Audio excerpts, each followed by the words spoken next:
Hey guys, it's Catherine, and I kind of wanted to step back from the big like room tour videos where I kind of show you what I've got done, what still needs to get done. If you follow me here and on Instagram, you know that I've been doing a major overhaul of my craft room. So this is just like a look at some of the little things that are going on. I'm gonna just pull one out and show you. These are all little bits kits ones here, and I counted them and I think I have 19. I believe if there was one in the very first one, there should be 20. I will never quite move past not getting the first kit. I will always be sad about that. But I have gotten every other kit. And what I did here is, I'm trying to figure out the best way to flip through this for you guys. I felt like holding the camera made more sense. But yeah, so what I did was I used a fuse tool, and then I just sliced open the bottom very carefully, and then I left the top open. And then for the really teeny tiny ones, I don't know if you can remember, they used to do these ones. I did it right down the middle and then across. Actually, no, I did across first, sliced it open, and then did this. I believe that's how I did it. I tried it a few different ways, and I think that's the way that worked the best. Yeah, so, oh, green room. So these are Target. Yeah. So I have space for one more. And what I have found with these is you can fit 10 pockets in here with the stamps before it kind of gets to be too much. So yeah,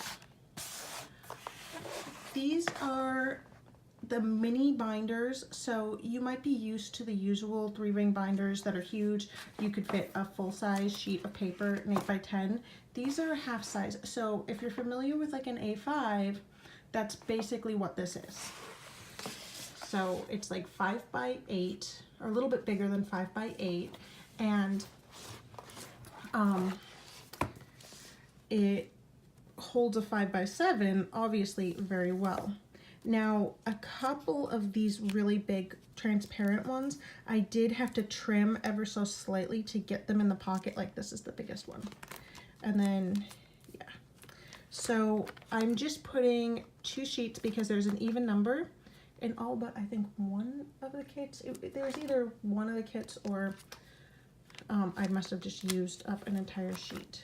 So I do them back to back. And I have from literally every kit. I have some where they're like almost gone. But yeah, this is a really, really old one, and you can kind of see like this was almost like a chipboard. And it's really changed over the years. And then I have those ones, and then there's one, I can't remember which book has that one where they're like much smaller. I think the July was, yeah, these ones were a lot smaller. So it's kind of evolved over time.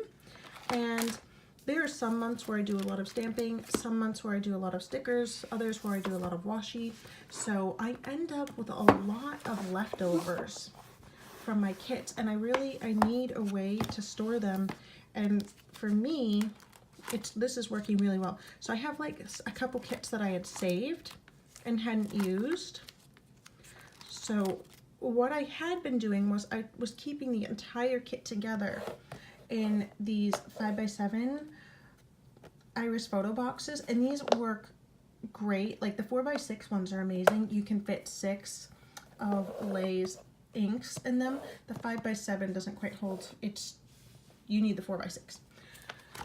So yeah, this is working really, really well. And I have the IKEA Kallax. Oh, that was another one. I ended up saving it. I ended up like hoarding that one because the box got stolen, and then like Lay sent me another box and somebody else sent me a replacement box. I was really gutted about that, and like everyone was amazing.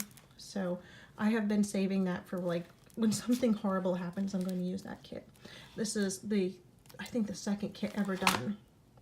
and there's almost nothing left for this. This is back in the days where I would hoard, and I'm not doing that anymore.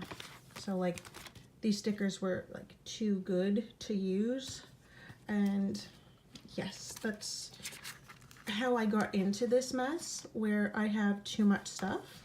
Part of how I got into this mess. So yeah, I don't do that anymore. And then, oh, I have all of my little bits and Mummy Lay in general washi tapes in here, all of them. And these are like all Etsy or subscription box washies in here.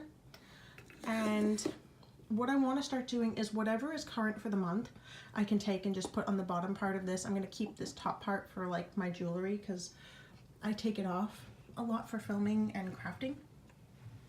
And then the one last thing I'm going to show you, because this place is still a mess, it really is. Okay, this is what I am doing for the sequins and for the clips and everything. I have all of the bags underneath, and this kind of just sits on top. I got this at Target, and it was actually in the bathroom section, so bathroom storage. And if you have one of the Alex towers, yeah, so I will see if I can find this on the Target website, and if I can, I will link it down below, but I don't know that I'll be able to find it on the site.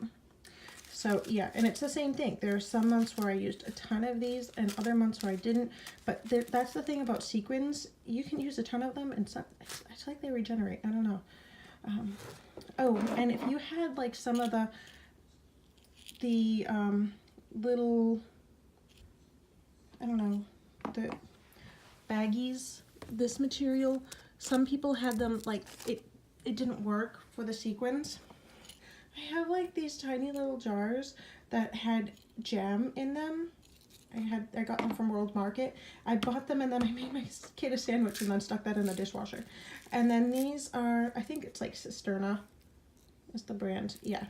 You can sometimes find this at like Home Goods, different places sell them, and they're like either in the travel section or you'll find them in like the food area, like plastic bags and stuff, because they're made to hold condiments. And I actually used to use these for my son to hold like the toppers for his baby food pouches. And now I hold sequins in there. So yeah, good ideas for holding your sequins if you don't like want to hang on to a bunch of plastic baggies or anything like that. So yeah, this is working really well.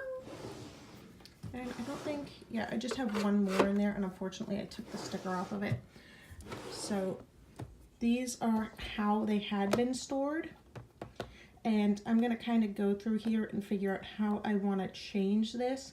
The only thing I could see making sense to keep all together is a specialty themed kit like this one, which is Christmas. I have everything from that particular month in here. This was last year. I want to say it was the month of December that this came out.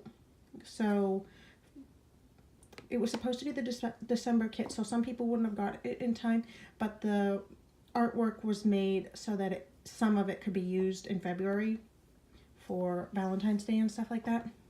So yes, I have that one, and then just different things. I will do a much more, oh, and then the new kit that came in today. I will do a more in-depth video and stuff later on. If there's anything specific that you want to see, please don't hesitate to ask. Oh, and my label maker, I bought this at Michael's. I used a coupon, so I got it for 50% off. I highly recommend. It does like a ton of different fonts. It is what I used to make this. This is a specialty tape. I got one stripey tape, it's in here but I can't get it out, at Michael's, and then I bought a 3-pack at on Amazon. So these are all the different ones. This is the one that I bought at Michael's, and these are all the different patterns you can get, and it does a lot. You can do different text sizes, different fonts, little frames, and there's so many symbols. Like, they're not even showing them all. Not even close. So, yes. Same with these. I don't know where the instruction booklet went, but yes, it listed them all and it's amazing. So, highly recommend the label maker. So far, I've really been loving the storage for my stamps and the bigger stickers, and then the little bit kits ones. So, yeah. As always, be sure to give this video a thumbs up if you liked it. Subscribe if you want to see more. Yeah. See you next time. Bye.